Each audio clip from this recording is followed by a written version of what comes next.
learn to fail or fail to learn. This is one of the mantras, one of the catchphrases, the leitmotifs used by Harvard professor Tal Ben-Shahar. And he's very correct in insisting upon this. To hear it first, when he's talking to his students and says, if you ask me what I want for you, it is that you fail more. It sounds preposterous. It sounds mean. What do you mean? You want me to fail? Well, that's right. But there's a reason why. And he says, learn to fail or fail to learn. If you don't fail, it means you didn't try. And you didn't try, it means you didn't learn. And you're just going to have a limited experience, and it will not offer you a situation where you don't try and you don't fail. Doesn't offer you an opportunity to reach the top, to be successful in one way or another. And there are plenty of examples that confirm this apparently counterintuitive,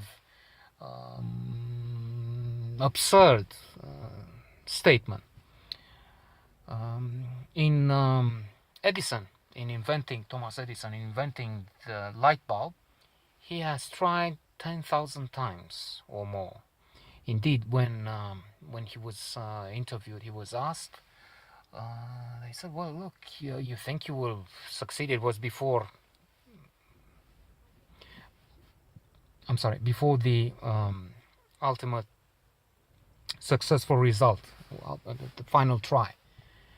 And they said, 10,000 times, you think it will be ever ready? Yes, I've demonstrated 10,000 times what doesn't work. And I will do it.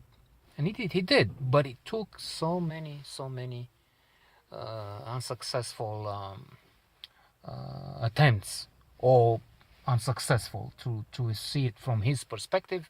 He tried and has shown what doesn't work. We have another important example to use, and that's Roger Bannister. Roger Bannister was a runner. Many decades ago, a mile was run in 4 minutes and more.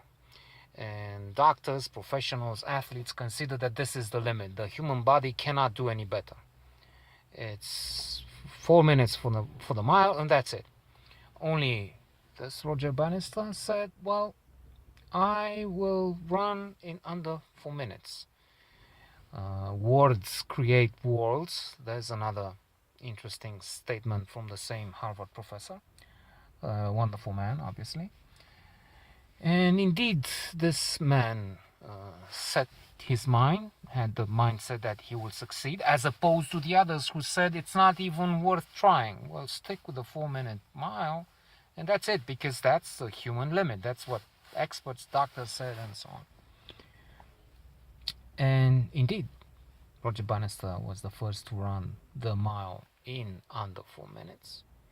And after him, very soon, once the psychological barrier was eliminated, so to say, many did the same thing, and then more and more, and I'm not sure what the limit is today, but as we all know, these barriers are broken up to a point. Of course, there will be a limit. You can't run 100 meters in 3 seconds, that's for sure. But human performance is ever better. Returning a little to what I said about learning to fail and what this means, there is another example from real life which was offered. A man reached the highest spheres of power after a brilliant path in education. He was wonderful. He learned everything there is to learn. He had outstanding grades, the best in the best schools, universities. So he reached the White House. I'm not sure. This is not so relevant. I think it was in the Clinton administration, but that's not so important. Important, the example is in what happens without failing, without knowing how to deal with difficult situations and failing. Once in the White House, he was faced with a crisis. And during that crisis, he collapsed and he committed suicide.